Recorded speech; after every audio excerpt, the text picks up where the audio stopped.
G'day, I'm Porky. I'm Smiler. We're the ghosts of Gallipoli, The shadows of the Dardanelles. the apparitions of Anzac Cover. The dreams of Chunuk Bear. We're here to haunt you tonight. You need to be haunted. Deserve to be, Have to be. or you'll never bloody learn. Never. You might have, You didn't. couldn't. Wouldn't. No one lives up here now, No one ever did. except us. Not very long. One hot day in the sun. August the 8th, 1915. This is a yarn about shy little sheep. All of us, new in the world, Meat off the hoof for the motherland. flogged off cheap on the Gallipoli market. Writers think they know about us. You might think you know about it. General Sir Ian Hamilton thought he knew. Winston Churchill knew he knew. No one knows all about it. We didn't. We thought we was off to France. They piled us in here, Told us to go ashore on the wrong tides, in the wrong place. with the wrong maps, The wrong generals. the wrong war, And they told us to take Turkey. to capture Constantinople. And to rip the heads off of 20 million mug Turks. 20 million mug Turks waiting to rip the shit out of us. We're the grandfathers you never had. We could have done with being grandfathers. Our yarn's about this hill. Chunuk Bear, All graves on it now. New Zealand graves. There was this war, see? We had to show the world what we were made of. They reckon God needed us. King, Country. but we better give you the guts of it. Any old war would do. We didn't know about Winston Churchill then. Or General Sir Ian Hamilton. They had plans for us. All they could get of us. They gave us Gallipoli. You know what Churchill said? He means after we was dead.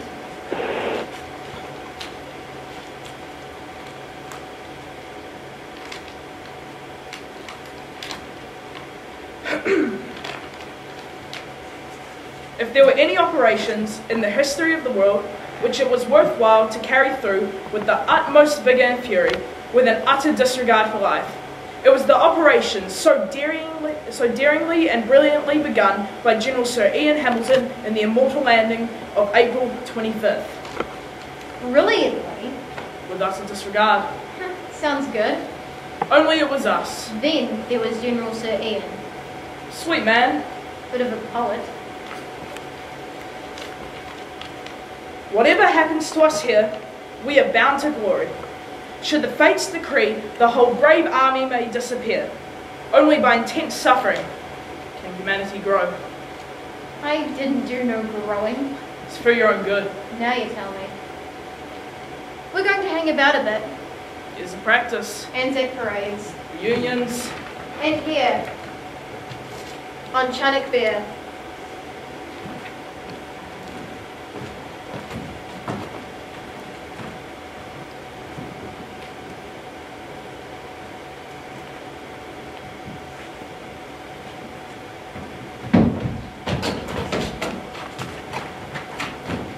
Hey, Nobby! So fast! For Pete's sake, Nobby, keep bloody down! Where are we?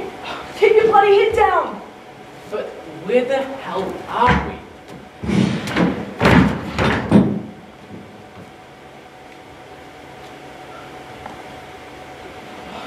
Given, mate. That's where the hell.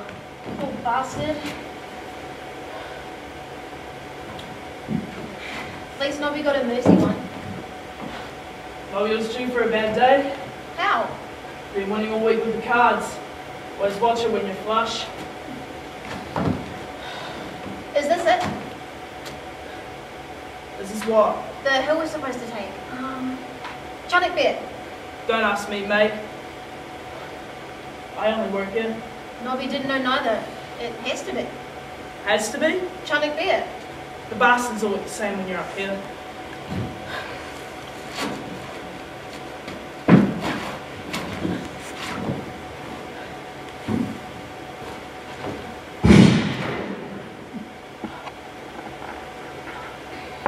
There he is again. Come on, that way. Bradley and Dad, Smiler.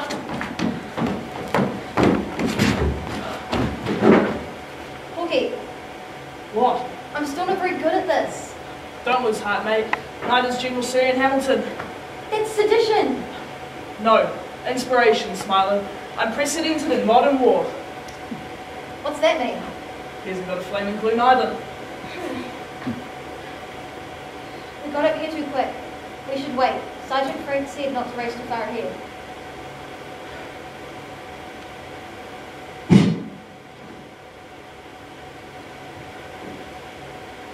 Where is that sod? Sergeant Fred said not to expose ourselves unnecessarily. Well, I got news for him. We're not up here to flash, right? We have to do him first. Can't. I've got the shits. Try nervous piss. I know what I've got. Scared or regular? Dysentery. There you go again, Smiler. Only officers get dysentery. Up here, we get the Gallipoli Gallic. Go on, get it over with.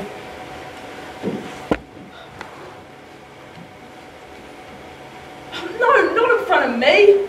Take your Turkish two-step behind a bush. I'd hate to get shot with my trousers off. Well, you're not oil painting with them on either.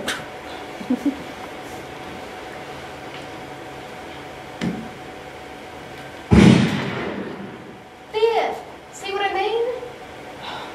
Go on. Just one little sniper. It's not worth it. Phil Gallipoli swung on it a moment ago.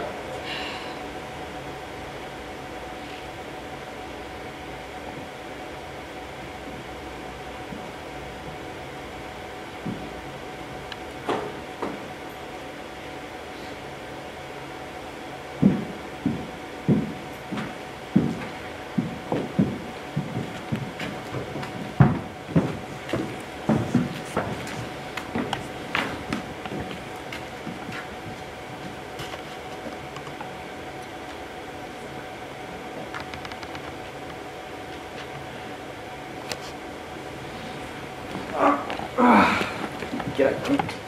Sorry. My bad.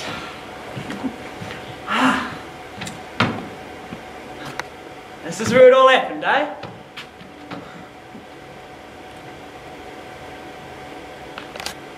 I said, this is where it all happened, eh? Oh yes, there has been real action in place. Up in those hills over there. Imagine it, eh? 4:30 in the morning, just before dawn. Thousands of Aussies and Kiwis rowing close, slip into the water, just as they make their way towards the beach. Thousands of screaming, bloodthirsty chicks fly down. The water was red with blood.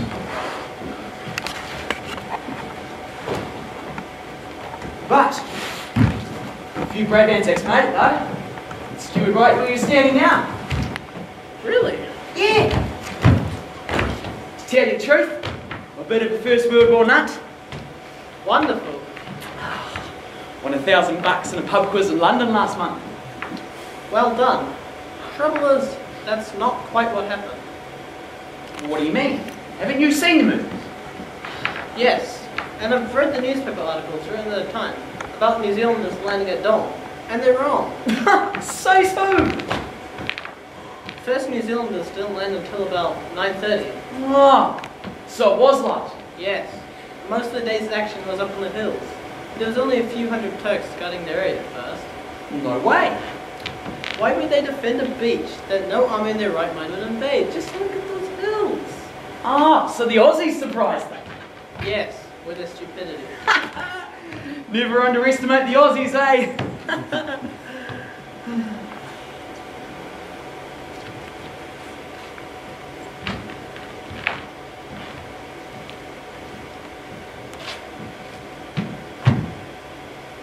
What's your name, Ben? Ben that went to Woodleaf Intermediate. Ben Porteous.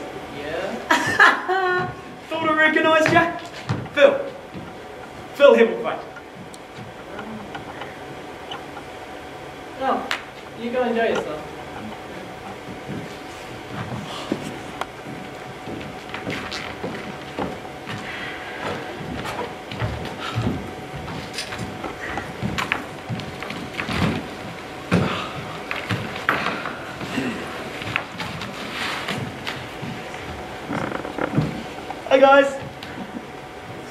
Those your mates? Nah, just friendly Kiwis. You spot the flag on their packs, and you give them a wave. Nice. But they're Aussie flags. Oops. So they are. Brilliant, Phil. Easy mistake. But you've got to admit, it's pretty cool seeing all these Aussies and Kiwis coming all the way here to celebrate the birthplace of our nation. The birthplace of our nation? Really? Forget the fact that the poor old Māori have been at home for over 600 years. This strip of shitty scrubbers where New Zealand began. It wasn't where we began, it's just we became a nation. Oh please, not that old dog. It's true. We saw ourselves as part of England. Then came here, shed blood, and realised that we were different from them. Yeah, the Poms weren't getting pummeled like we were. All of the British generals sitting on the ships, drinking G&Ts, watching Kiwis and Aussies get cut to pieces. Really? That must be why British deaths here are double than what Anzac deaths. No way. Yes way, but judging by the bronze bodies around here, there aren't many Poms. Jesus, more French died in Gallipoli than Australians. I find that highly offensive. How can a fact be offensive? It's simply not true. That's why. Australia made the biggest sacrifice of any nation in the Commonwealth. Really? Just let me consult Phil. Sorry, Maya. 9,798 French compared to 8,709 Aussies. But if the French bung on about it, I know over 1,000 Indians died and you'd hardly know it. Yeah, but there's millions of them, so it doesn't really count. Listen to the sound of young drunken Indian backpackers commemorating the Gallipoli campaign. As much as I'd love to see the Taj Mahal, Phil, I think it is Gallipoli where India became a nation. We get the point, Ben. Ben, I don't mean to be rude, but you're full of shit. Well, that may be true, Maya, but at least it's good number 8 Kiwi wire ingenuity God's own shit. Hey, Phil. Australia was a small young country in 1950. Losing nearly 9,000 men was a terrible blow. Yeah, haven't you seen all the war memorials in Aussie? We were only a decade on from Federation. Oh, good old Federation. Sorry I never joined you guys, but apparently we were too nice to the Chinese, so you never wanted us. Yeah, good job too. Federation would have ruined Trans-Tasman sport. No Bledisloe. Australia is not a racist country. Maya, I'm not sure I'd go that far. Yeah, it was pretty hard to be more racist than New Zealand in 1901. But you guys managed. Maybe Australia's changed since then. Has it? Aborigines are still dying in police cells, and boat people are still dying in detention. It's not racist to tell people from other countries that if they arrive illegally, they will not be welcome. Arrive illegally? You're a nation of convicts and you hang on about law. Not all Australians are descendants from convicts. My great-grandfather had a farm in South Australia and worked extremely hard. Sorry, didn't mean to offend. So what do you suggest we do with all the boat people then? How about, instead of sending them on to Nauru, we send them on to New Zealand? How many do you want? 2 million? 3 million?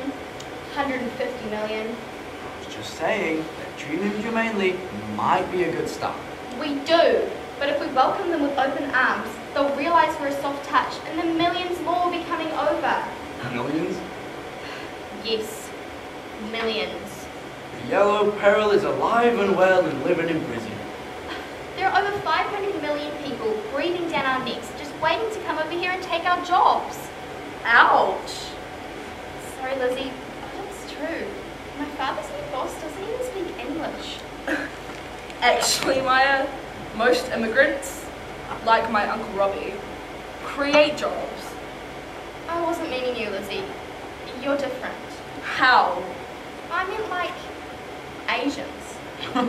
It's not Asians sitting in the detention centre on Christmas Island. It's fair dinkum Kiwis. Fair dinkum Kiwi criminals. What about that ex-army guy, who was a bodyguard for the New Zealand Prime Minister, who's detained simply because he has mates in a gang? All I'm saying is that Asians might work hard, but they don't socialise with everyone else. My dad's new boss doesn't even say hello to him. Well, it's a bit hard if he doesn't speak English. Go on. act all superior, they're not going to bother you because New Zealand is too far away and too bloody cold. You don't happen to know a nice lady from around your parts, do you? Used to run a fish and chip shop. Pauline's the name. Pauline Hanson is a nutcase. Really? Well, you sound just like her. You'd have a bit of a wall. It's very easy for you to make fun of Australia and its refugee problem, but we have to live with it. And you're wrong about the French. They may have lost a few hundred more men, but they're a much larger country. Per head of population, Australia lost far more soldiers. Yeah, she's right. 86.7% casualties. Of course, Kiwis were 92.3%. Though recent evidence suggests that that figure may be inaccurate.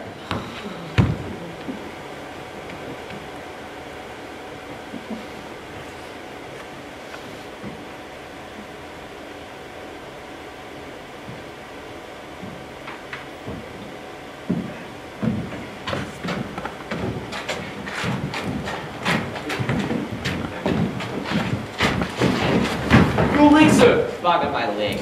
It needs attention. Shouldn't bear needs attention, Harkness. Sergeant, well?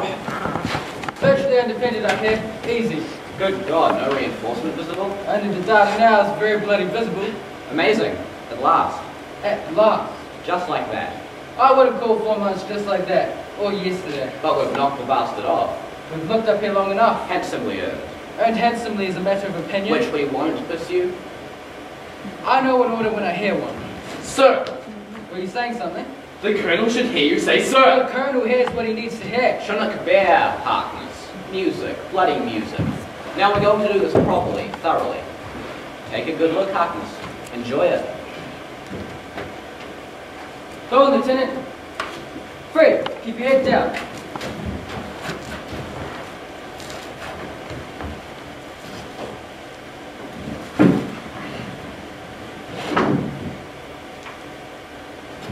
Not my idea of a battlefield either.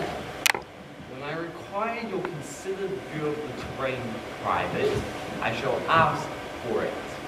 I mean, they might have things better organised in France. Oh, and I suggest the difference between good organisation and bad organisation. Sir, Up here, I find it hard to tell the difference between my arse and my elbow. Sir?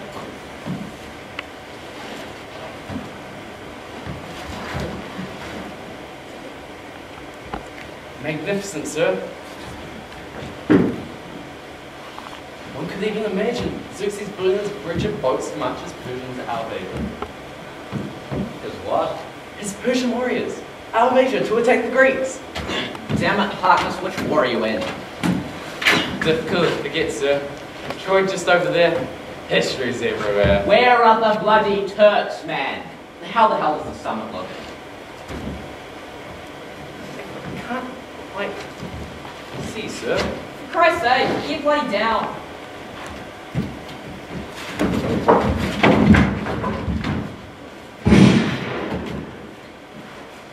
Oh, that's what we bloody need. Stand to.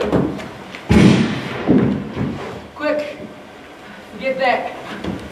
Could have done us all a favour and lost him back there. He was on the scene of History history. will bloody do us. Oh, I can't see him at all. He's gone to a dip. I was priding myself that my lieutenants were longer than the 5-day wonders of other units.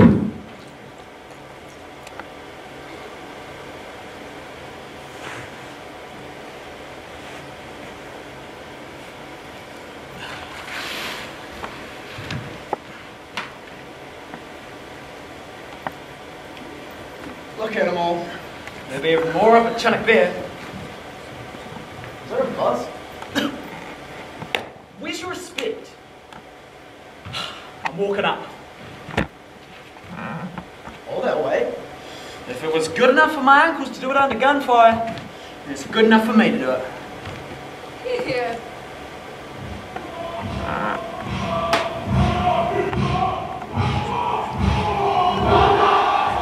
Is that the Parker? Yeah, Māori contingent landed just over there in July. Came to the Māori park just below the outpost over there. Awesome, isn't it? What is that about? What about? Well, you know, it's always nice to win a game. Or get a medal at the Olympics. Or even come home after the war. But why do Maoris always have to make such a song and dance about it? Bro, Māori soldiers came here and died. So when their relatives turn up, it's quite important. Of course they make a song and dance about it, you dick. It's our culture. I know, but no one else gets a big official welcoming like that. Even today, you go to some big commemoration or sporting event, and even if there's no Maoris involved, they still have to have a bloody haka. I mean, the Māori contingent wasn't even here for the land. They wanted to be, but their Pākehā superiors wouldn't let them. Thank you, Ben. And there are only 477 of them. Like, less than 5% of New Zealand troops. And your point is? Well, if you read all the stuff in the media and listen to all the hackers, they're everywhere. Maya, I take back everything I ever said about Australian men. Now I know why Māori do so well in Oz. We've got no redneck Kiwis like Phil telling us how useless we are. I'm not saying anyone's useless. I'm just saying it's interesting when you look at all the statistics. And I totally agree with you about Oz, Lizzie. I went to Brizzy a few weeks back, and every Maori I met had a job. It was fantastic. Jeez. And Maori didn't even fight as their own unit. Not their fault. The government didn't want Māori fighting together. Fellow might get a little uppity. Thank you, Ben. And don't tell me that my great uncle who fought here didn't contribute as much as any Pākehā. In fact, it's probably why he died of old age when he was only 53. I'm sure your great uncle fought great. All I'm saying is that here, like most places in New Zealand, it's the Maori part and effort that everyone has to make such a song and dance about. Wrong! They did whatever they were told to do. And if their relatives want to make a song and dance about it, good on them. Māori soldiers had it just as hard as anyone else.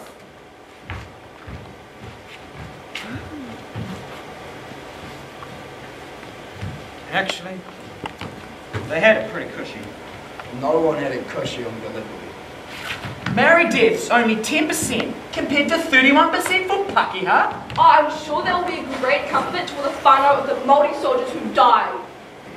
Casualties only 71% compared to 92. Thanks, Rain Man.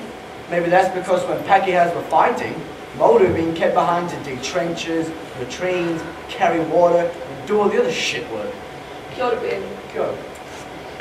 My great-uncles dug latrines, carried water up to Chunuk Bear too, but you never hear about them. Since we're all here, talking about those brave Maori soldiers, well, let's do a bloody haka too. See, rain has nothing to do with it. If your best mate gets killed, then your best mate gets killed. Māori or Pākehā. Totally agree, but I'm just saying. Well, don't just say!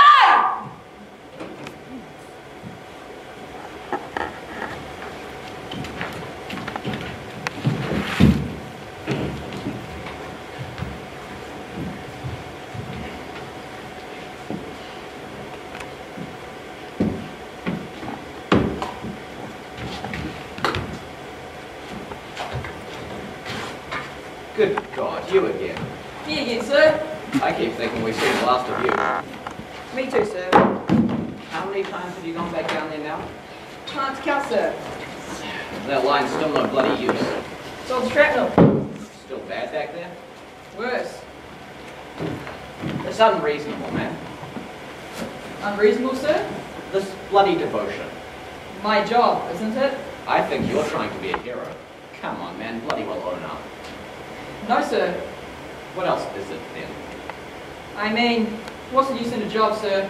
Unless you take an interest. Carry on, Corporal Bassett. Hello? Hello? Bassett here. Chunuk Bear again. Bassett. Chunuk Bear. Hello? Hello? Trying to get Brigadier General Johnston's staff again?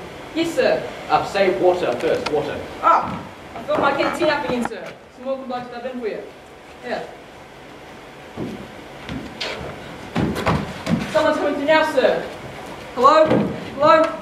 Hey, these blokes are fresh out of water again. Water. W-A-T-E-R. Yes, mate. The wet stuff. W-E-T. So are you... What? Special message. Incoming for now, sir. Special. That's what they say. Private South.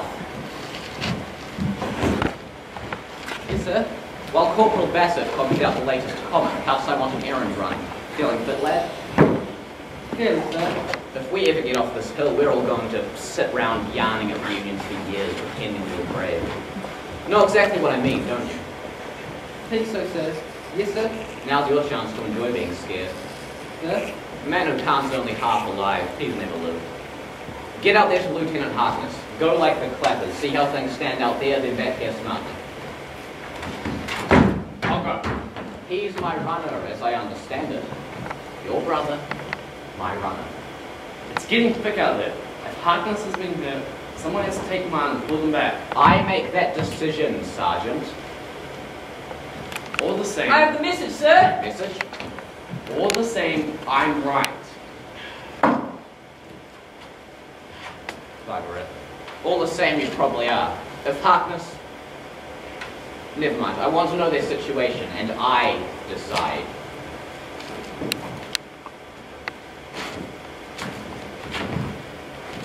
It's something relayed from General Sir Ian Hamilton himself, sir. Hamilton? Himself, sir. What brings this on him? Chunk Bear, I say, sir. You want me to read it? Anything to pass an idle hour? General Sir Ian Hamilton regrets that thus far the offences failed to take Archie Baba or Lord Jean Tepe, but he rejoices in the shining triumph by... I'm sorry, sir. You're not going to like this. Go on. By the magnificent Australians? The what? The who? Well, by the Australians, sir. The magnificent Australians. What Australians? Where? He doesn't even know it's New Zealand up here, sir. But he says in humanity's huge hour of trial, the British Empire's audacious feat of arms on Chinook Bear has been a tonic. Whose? The Empire, sir. The British Empire's audacious feat of arms. In your considered opinion, Corporal Bassett, does it get any worse? Hard to say, sir. He says where so much is dark, where so many discouraged, he feels both light and joy. He is uplifted and ennobled. Chinook Bear, he says, will do. Will do. Will bloody do. Will do. Nothing about uplifting and ennobling his 20,000 fellow countrymen in Suvla Bay, getting his brother British generals off their asses. No mention of asses at all, sir. He asks that you continue to strive with the utmost vigour and fury and an utter disregard of life. Chinook Bear must be held to the last man if need be. To the last fern leaf. He asks if you've got colours, flags, a Union Jack to make a bold show. To help Turkish gunners find our range. And a band to keep your spirits up. A what? A band, a musical band.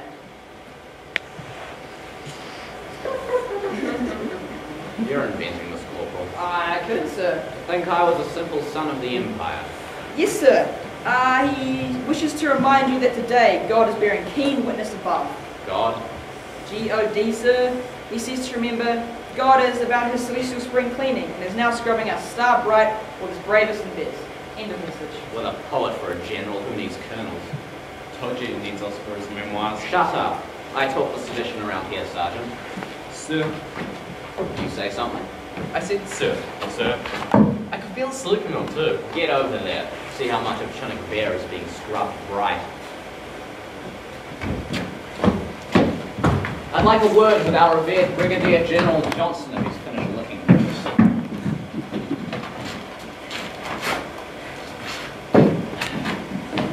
Give me Brigadier General Johnston.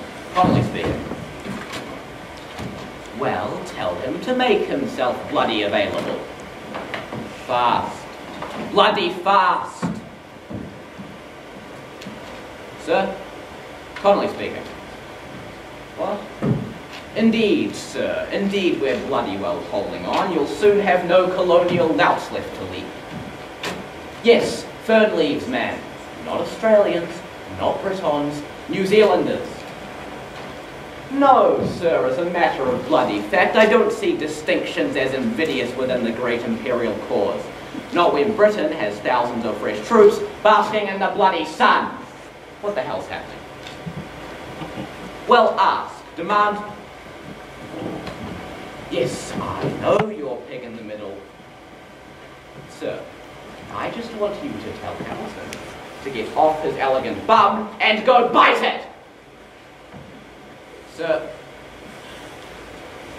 I'll tell you who I think I am. I'm a bloody New Zealander.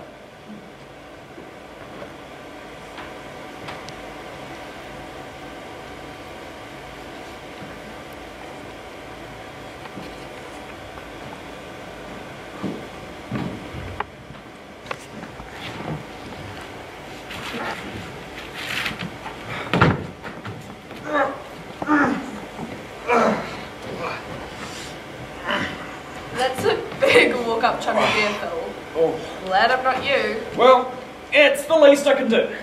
They all did it. Ugh, it was bloody epic when you think about it. Really? Bloody epic, eh? Bullshit. Battle of Chinook Bay. Badly planned, full of cock-ups and ended in total failure. Yeah, a real New Zealand epic film. Why celebrate the victories when there's so many failures about it? Just like in sports, eh, Phil? Come on, the Chinook Bay night assault was brilliant. Yeah, it was. Apart from the 2 battalions that got lost, and then finally the infantry arrives at the apex, and the New Zealand brigade commander hasn't got the balls to let them alone, the only commander who's managed to get his men there on time to take the summit. Maybe he was concerned for his men. No, he hesitated, and it was fatal. He didn't have support and he didn't want to send them into danger. No, he was pissed, and he didn't know what the hell to do.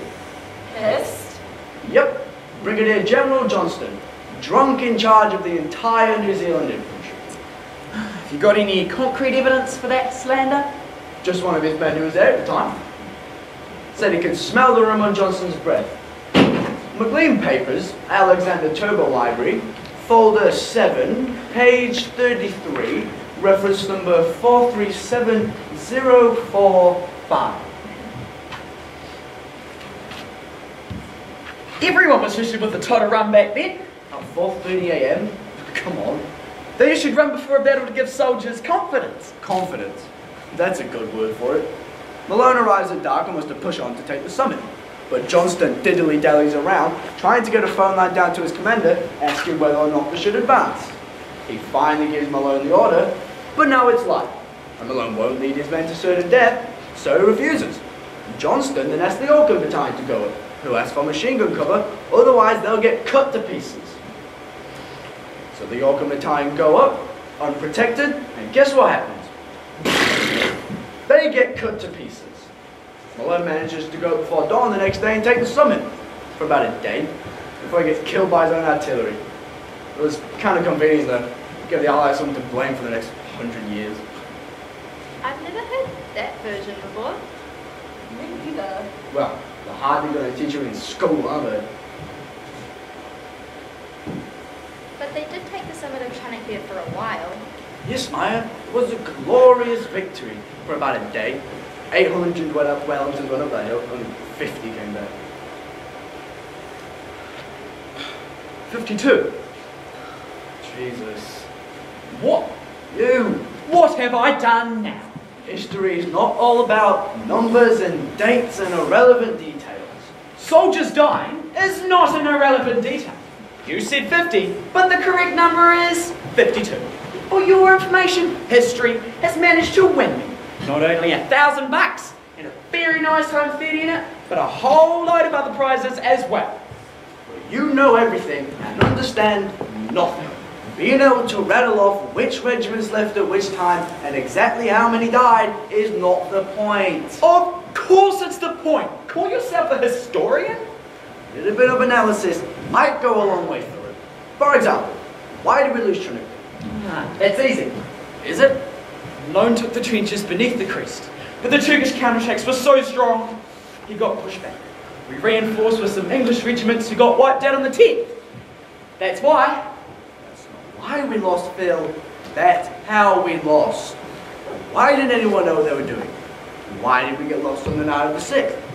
Why didn't Hamilton and all other commanding share information with their troops? Why did the British get sick and exhausted New Zealanders to mount such an enormous assault?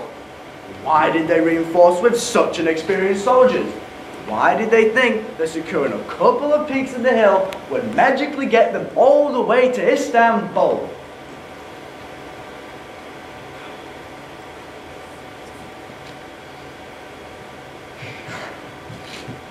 Constantinople. Sorry? It was Constantinople at the time. Didn't become Istanbul till 1930. Bill, you can use your Rayman recall to win you every pub quiz in the world, but until you learn to analyze, you'll always be an amateur. It's so easy for you to say with your school teacher parents.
Lieutenant Colonel William Malone, Taranaki, age 56.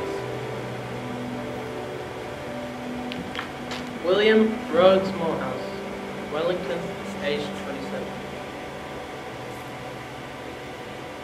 Lieutenant Robert Frater, Auckland, age 24. Victor Spencer, Otago, aged 18.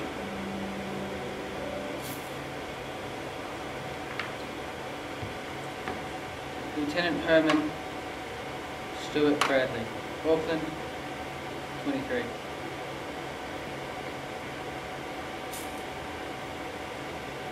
Second Lieutenant Wilfred Emmett, Sydney, age 28. Sergeant William Henry, Western Australia, 45. Nurse Isabel Clark, Oamaru, aged 30. Nurse Elise Kemp, Wellington, aged 36. Private James Charles Martin, New South Wales, age 14.